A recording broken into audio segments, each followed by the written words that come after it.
Hi, Pinaki. I'm truly stoked for today's episode, and really for two reasons. So first, we're going to be talking about diversity, equity, inclusion, accessibility, and belonging in the workplace. And it's a topic that I think it has seen some amazing evolution over just even the past 3 years. But it's such a nuanced and often misunderstood area of focus for a lot of organizations. And what I'm most looking forward to is talking not so much about why this is important in the workplace. I'm kind of, to be honest with you, Pinaki, I'm sort of operating on the potentially naive assumption that anyone that's listening to our podcast would understand why it's important. What I'm thinking about is I want to really delve into more about the how. Like, how do we get this right? How do we sometimes get this wrong in the workplace? You know what I'm saying? Yeah, totally. Because it all kind of boils down to like the sense of belonging that we have, right? Like, can I be myself at work? Do I belong? And what does that actually mean? Especially for folks who are on that marginalized spectrum of the side of things, right? The non-majority or the minority group. So love this topic. Love your first reason for liking this. Let's talk about reason number 2. Well, and the reason number 2, and it's really the highlight, I'm super, super excited, is because we're hosting a special guest on this episode. And, Pinaki, you and I, we both have lived experiences as visible minorities, but I would hesitate to say that we're experts in this world of diversity, equity, and inclusion. And so we're just so lucky to have a true legend and thought leader in this space. And so Priya Bates is joining us today. Priya, if for those the few of you that might not know who she is, she's an award-winning communications pro. She's president of Inner Strength Communication, based out of Toronto. And along with her business partner, Advita Patel, they've also founded an organization called A Leader Like Me, and I'm just going to read this because I don't want to mess this up. It's an empowering community driving global diversity, inclusion, equity, and belonging through community, conversation, courage, and confidence. And as if Priya hasn't already accomplished enough, she's also just released a new book. And for those of you in organizations that are still looking to figure out how do we best incorporate and drive a culture of inclusion, diversity, equity, and belonging, Priya has just released her new book. It's called Building a Culture of Inclusivity. And this is available right now on Amazon, Barnes & Noble, Walmart, your local bookstore. You'll find it. And people will be buzzing about this book for some time now because it is so important. And Priya and Advita have done such a great job. But before we jump in with Priya, Pinaki, let's chat a little bit about the why. Why are we even here? Why is it so important? When you and I first started talking about this topic with Brielle, why did we feel that this was so important that we talk about this with our listeners? So interesting because, right, like belonging is so interesting. And especially because it comes at from like so many different vantage points, right? Like I became really curious on like what belonging means to other people. Like for me, belonging means something really interesting and different. Like I am their firstborn in my family in the United States. So belonging was strange to me. Not only that, but there is actually no one in my family that's roughly my age. So like I really didn't feel super belonging in my family who are like all immigrants, but I was born here. I didn't actually belong in India because I'm American. I grew up in a very diverse community of folks. And, so for me, as I kind of grew up in this, I kind of come to this idea that, I really don't belong anywhere. But if I don't belong anywhere, then I belong everywhere. So then I, instantly just became good. And I was the guy who'd like be able to jump from like click to click and, lunchroom table to lunchroom table and hang out with everybody because that's what I enjoyed most was just like kind of bringing people together and just, talking with folks and having friends everywhere. But that's kind of like my sense of belonging. So I think this is really interesting because I would love to hear what like other people's senses of belonging here, like yourself, Chris, and Priya. I mean, I'm so glad that you're here. As a serial entrepreneur and just someone I've known for years, I'm so excited to get your views on this and thoughts on this topic. So that's what I think drove us here. Well, I'm excited to be here too. So I know that, when you start by introducing me as legend, that's a little, you set the bar high. I'm a little worried here. And the one thing I will say, you're saying, we have done a lot of research. Advita Patel and I wrote our book. We spent the last year doing a lot of research in this space. We don't consider ourselves DEI experts.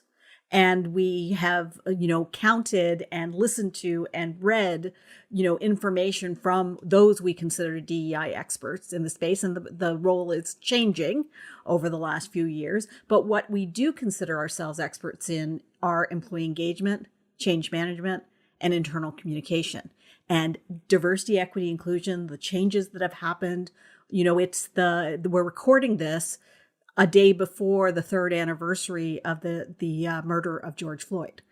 And what's happened since then has just really accelerated the DEI conversation and has really driven change. And there's a lot of resistance, but we need to work and be very purposeful about driving the change we want to see.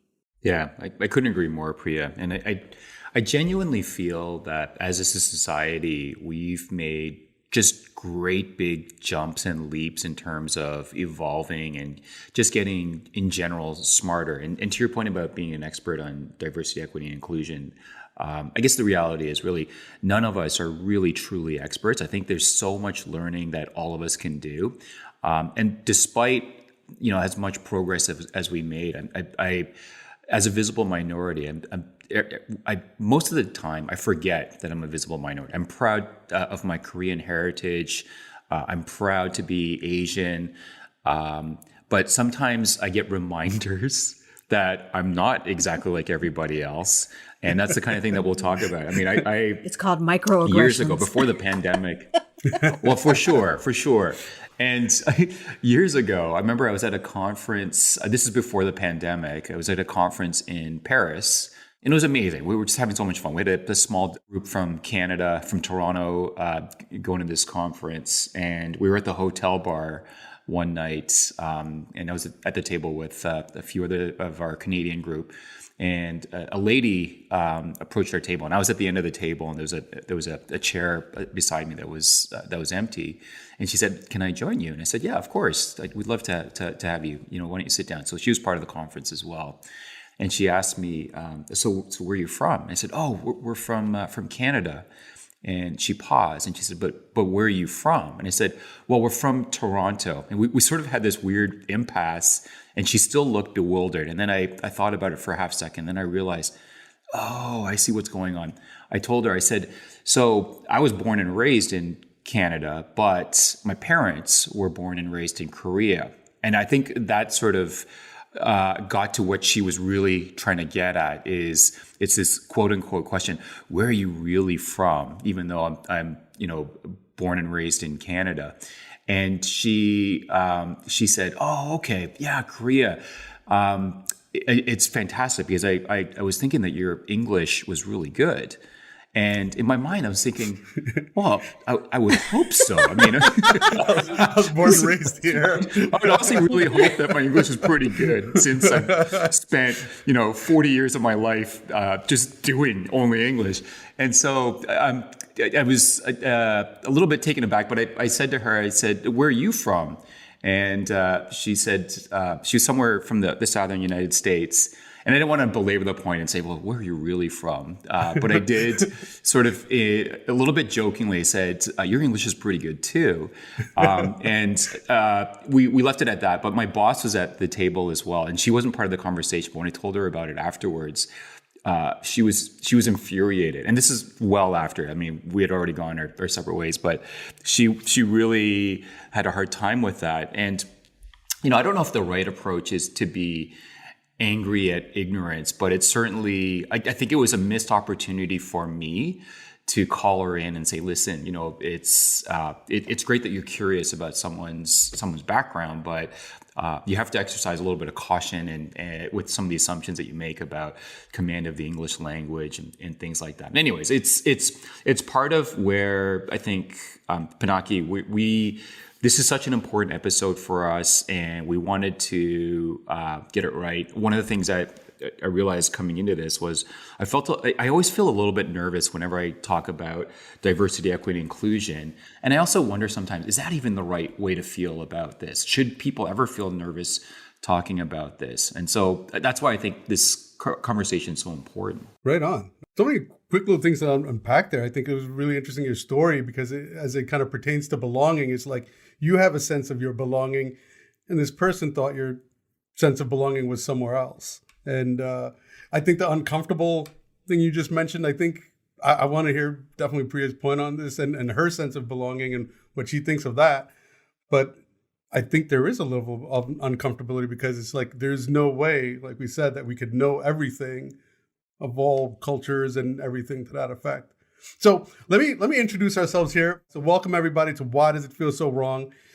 In each episode, we're talking about the things in the workplace that just don't feel right, that don't feel human to us. The world is changing really fast, and yet it feels like we're still using these like old school, outdated practices that really just haven't been evolved much. And no one really seems to question it, and they need to be questioned now. And that's what Chris and I are out to do. We're not saying that, you know what, we got all of the answers, but you know what? We're creating a safe space enough so we feel comfortable enough to just ask some of these questions and provoke some of these thoughts. So join us on our journey. Again, super glad to have Priya here with us today. Priya, what is your sense of like belonging, or what do you think about what belonging is in organizations or in the work you do? I'm curious to see what you found out about that. I think, the one thing about belonging, it's, and even the DEI conversation is that it's not just professional, it's personal. And we talk about this a lot in the book, that what we bring to any experience is our history and our experience and our stories that happened before we stepped in to that, through that door, or in with those people, or sitting at that table. And I think that what belonging means that you can be yourself. You can bring all of it. And I think that's where we're headed. We're not there yet. Where we're headed and where we're trying to go is where that diversity, where those experiences, where those opinions are valued in those doors and in that around those tables, and that they're elevated is kind of what you talked about, Pinaki, that because I felt I never fit anywhere, I figured I fit everywhere. And that was a big leap for you, because a lot of people don't get there. I feel, a kinship with you with that thinking that if I can navigate these different places, it's my superpower, right? It's a little bit of superpower. But a lot of people say, if I'm not accepted in the spaces, I become somebody different.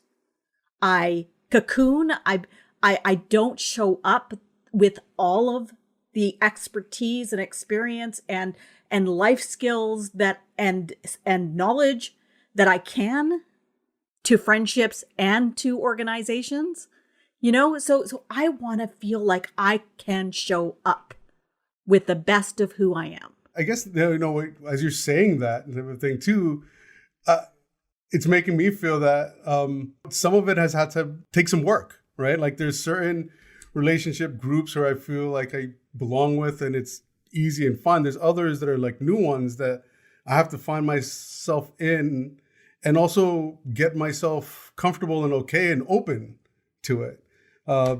Definitely like examples of where I grew up. I grew up in a city town and now I'm in a rural town, much different type of population. So one, it's even made my, circle of friends and social circle even more diverse. But it it does take this little bit of like, I don't know what's the word, mental fortitude, vulnerability, openness, honesty to get there. And that does take some confidence, work. Courage. Yeah, as much as you can like muster up, right? Because just to like talk to the right people and say the right things and everything to that effect, and be okay to make some mistakes, right? Like I have been corrected, in things that I've said. And, I think it's important to understand where that's coming from and not, and take it as a learning advice right there too. Because it's always learning. Yeah. One of the things I think we all have in common is we all have teenage kids, right? Right. How many times do we get corrected by them? Because their minds are so much more open than ours were growing up. I think they're just getting us back for the years of us trying to tell them what to do. That's what I think teenage is. Yeah, I wonder. Sometimes I wonder in corporate culture because the title of this podcast is "Why Does It Feel So Wrong to Be Yourself at Work?" And I don't know, Priya. I'd love to hear your thoughts on this. But do you feel like often there's a pressure to act white or to act male in order to be perceived in a specific way within organizations? It's not just the pressure, that's what we've been told, right? In order to be successful, here's what you need to be. Whether that's subconsciously or overtly, that's been the narrative. It's been, if we looked back at, women's magazines on how do you drive success, most of those, the advice was based on a dominant male culture point of view. And that's what we have been taught. And we have to unlearn. There's so much, that we have to unlearn of what we thought was the standard. So I would say, in life and at work, I don't know about you, but I lost my language. I tried to step away from my culture growing up because what I was seeing and hearing is the way to fit in was to be more like them and be less like yourself. We were just talking about like Hollywood plays an interesting role there too, because you talk about growing up. I remember Indiana Jones and the Temple of Doom came out, and all of a sudden everybody thought they were eating monkey brains and things like that for dinner. I'm like, no, it's not. That's a movie. Absolutely. Right. So I think that, when it comes to corporate cultures and organizational cultures, whether it's corporations or NGOs or government, it seems to be the case. I work with all kinds of organizations. What we've done in the past is try to create culture fit. That was the term. Let's create culture fit. And what we found in terms of hiring is people hire people like themselves, because they feel that's a part of culture fit. And what we're starting to talk about now is culture add. So let's still have a set of values that we all believe in, respect and diversity are probably two of them. Let's all have a strategy and direction and a mission and vision, but then let's create a group of different thinkers in order to drive innovation and results. Because that's where we're going to get the ideas, not by doing the same thing over and over again. Was it Einstein that said the definition of insanity is doing the same thing over and over again, right? So, and that's what we've been caught in. Like, look at our communications teams.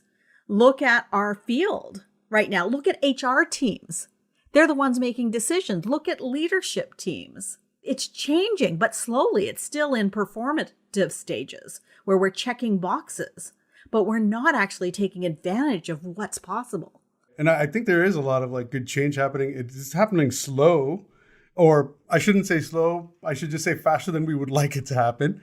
But what dawned on me not too long ago was how new this stuff really is, right? Like, and kind of we talk about even from like gender thing, race thing, LGBTQ side of the fence. These are all movements that happened between the last like 15, 30, 10 years, right?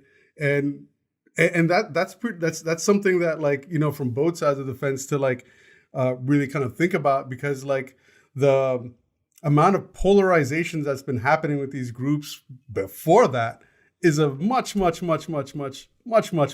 time, right? And so that stuff is really difficult or interesting to uproot and to face, because that's what it really turns into, this like sense of belonging, where I think belonging looks like this and you think belonging looks like this. Well, why can't we create a sense of belonging that's shared together? And remember, the conversations have been all of these conversations, racial conversations, gender conversations, sexual orientation conversations. They've been going on for a long time. All of these groups have been fighting for rights for a long time. And even in terms of, colonialism and indigenous populations, right? These conversations, it's just they're in the forefront now. So when you talk about, Pinaki, that it's going too fast, it's not going fast enough. What you'll see is for some people, it's going too fast. They can't keep up. Other people are saying, we've been fighting for hundreds, thousands of years. And finally, we're the conversation at the forefront.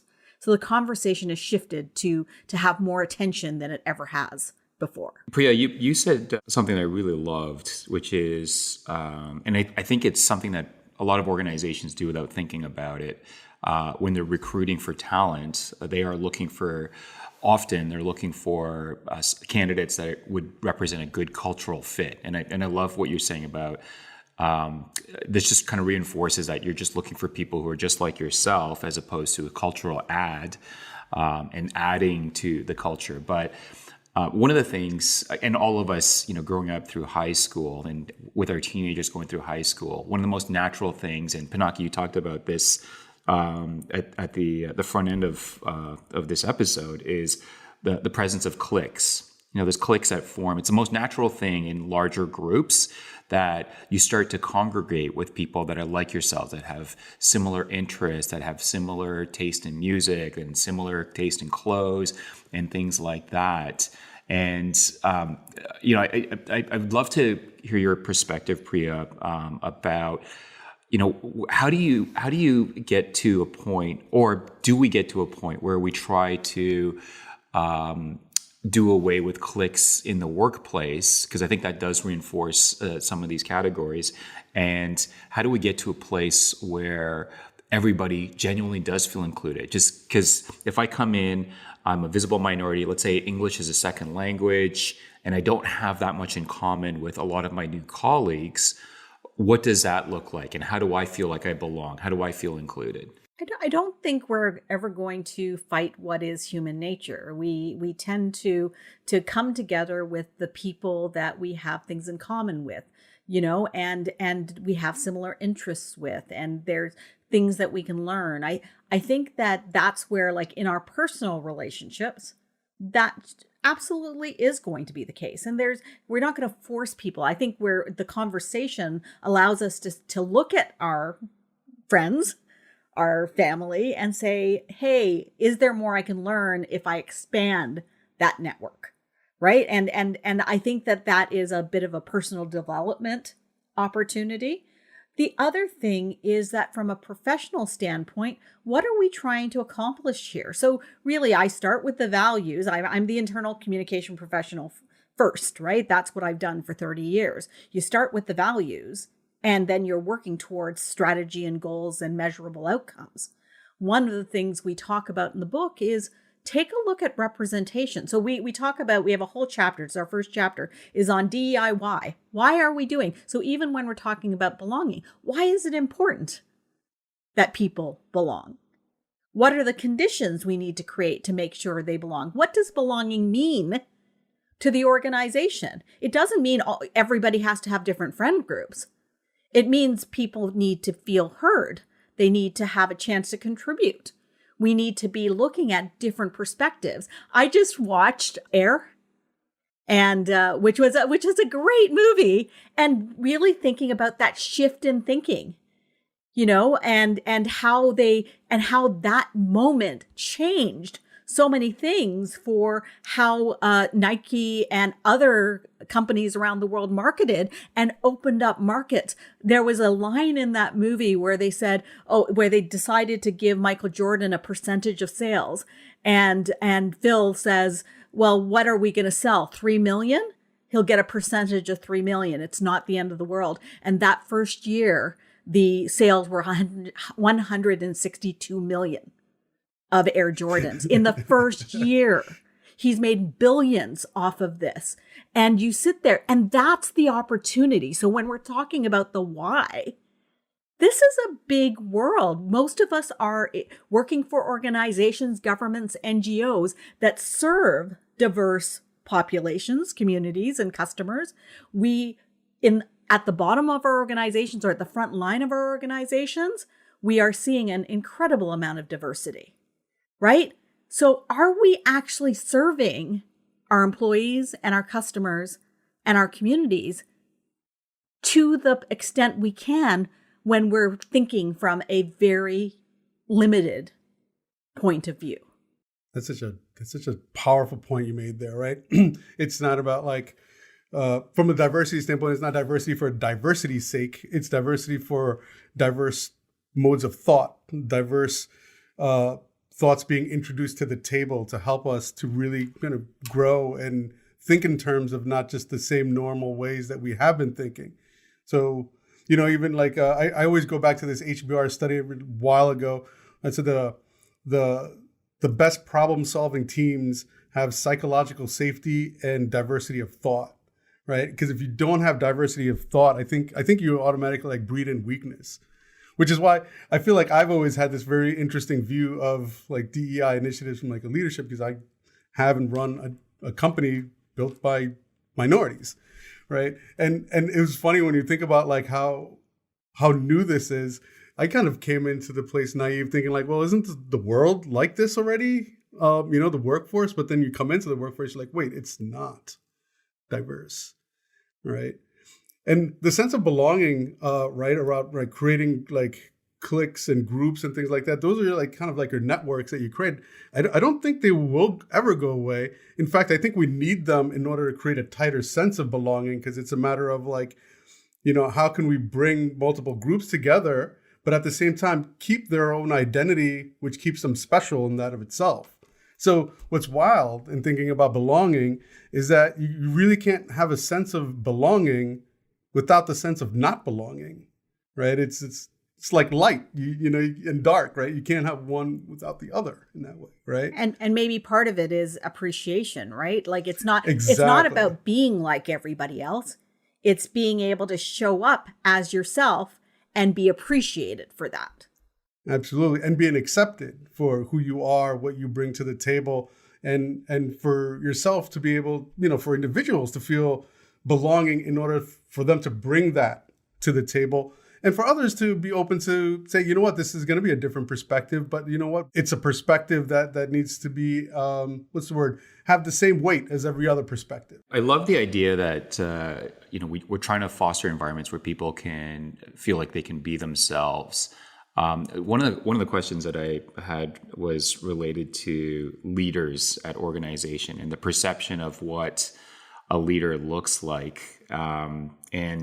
Sometimes you'll hear about the term leadership material, and I think the prevailing idea of what a leader looks like for so long was that it is someone who has that alpha type A type of personality, where Priya, I have to think that the modern leader is different. I think the modern and evolved leader is more empathetic, has a higher EQ, and isn't necessarily top-down command and control and permission-based leading. What are your thoughts on how the perception of what a leader looks like today, how is it evolving? Or do we still have a ways to go? Is it even a thing? Or what's your sense on progress that we've made in terms of identifying a new breed of leadership? I think that's the opportunity, right? In terms of not creating a box of characteristics that defines what a leader is. So much of that command and control came from military, and success on a sports field, right? There's a certain idea that comes from a male point of view that says this is what leadership should look like, because that's been the norm. And I think that there's been conversations about servant leadership. There's conversations about empathy. When I've worked with a lot of leaders who are very different from one another, and there are we'd all often say there are evolutionary leaders, those that come in who keep the lights on and just keep things moving a little bit, and then you have revolutionary leaders who have to be brought in to drive change every now and then. Very different styles, right? Who are required at a certain time based on what the goals are of that organization or that country or whatever it is, right? So it really is where are you trying to go, and who's the right leader who's going to take you there. And it shouldn't fall into a box that says this is what leadership looks like and feels like. And we get to a point where, there was a study years ago about all leaders, most successful leaders were over 6 feet tall. Like, yeah. I'm never getting there. Right? Right. Like, there were studies on this, that we had this impression of, like, they all looked the same. They all sounded the same. They all had the same height, for goodness sake. Like, oh my goodness, right? Like, we try to create these patterns. And I think the goal is to say, wait a minute, maybe really we need to think more radically when we're trying to drive change, because that's what's going to emerge. And that's where we're going to get the innovation and the results that we're looking for. That's so true. I think that's what it is, right? Neurologically, we're all like pattern recognizers, and we need to be, right? And that's where some of these patterns come from. But I guess that's like what we're doing in this podcast. What we're asking everyone to do is perhaps it's time to break the pattern, right? So as we wrap up this episode, maybe we could just talk about just one or two things both of you think we could talk to our listeners about, or tell our listeners on how to create a little bit more belonging in their workplace or within themselves or people around them. Any piece of advice you could share? So I guess I could start, read our book, buy our book, Building a Culture of Inclusivity, Effective Internal Communications for Diversity, Equity, Inclusion. But a lot of the book is about reflection, right? And so each of the chapters talk about, ask yourself questions. Take a look at representation. Really understand your values. Really understand where your organization is trying to go. It's not one of the things I learned from a consulting perspective, and it's the same from a personal perspective, is it never should be a one-size-fits-all formula. I think that's weak when organizations and individuals are looking for a formula that works. It's the same old, same old. If we're looking at trying to be different and break through, let's actually get rid of the formula and actually start with the research and understanding in order to drive that end result. And I really couldn't agree more, Priya, about that.